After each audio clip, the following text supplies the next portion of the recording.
Now, NBC4 investigates.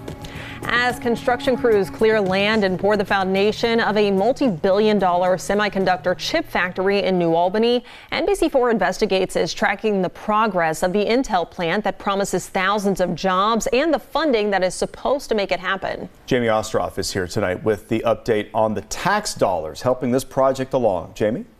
Well, last week we did report that Intel has been reporting significant revenue losses to the point of having to even cut its executives' pay.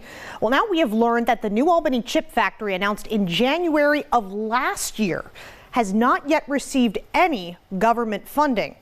Still, there is no sign that the $20 billion mega project is slowing down. In January of 2022, Governor Mike DeWine announced Ohio had won a competitive selection process to be home to Intel's largest factory yet.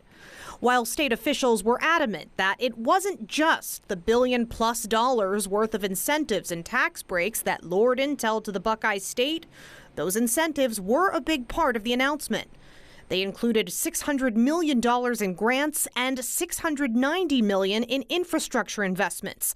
This was supposed to be part of an onshoring agreement between Intel and the state. I requested a copy of that agreement from the Ohio Department of Development and was told it has not been finalized. The New Albany plant will also rely heavily on funding from the $54 billion CHIPS and Science Act, passed by Congress and signed by President Biden last summer.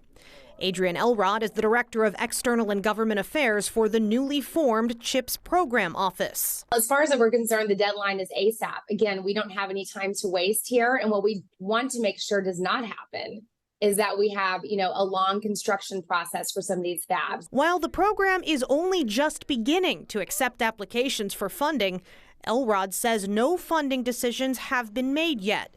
And those decisions will rely on multiple factors. National and economic security are at the top of that kind of pyramid in terms of what we're looking for. Available child care for workers is also a major qualifying factor for applicants, like Intel, that are seeking more than $150 million in CHIPS funding. If we're going to be giving money away to some of these companies, we have to make sure that they can actually fill those jobs.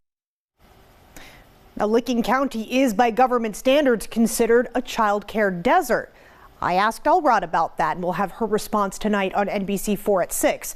Now, in the meantime, I did reach out to Intel with questions about how its hiring process and construction processes are going. I also asked the Department of Development about whether the lack of an official onshoring agreement a year and a half after that big Intel announcement was to be expected. I have not heard back from either, but I will let you know as soon as I do.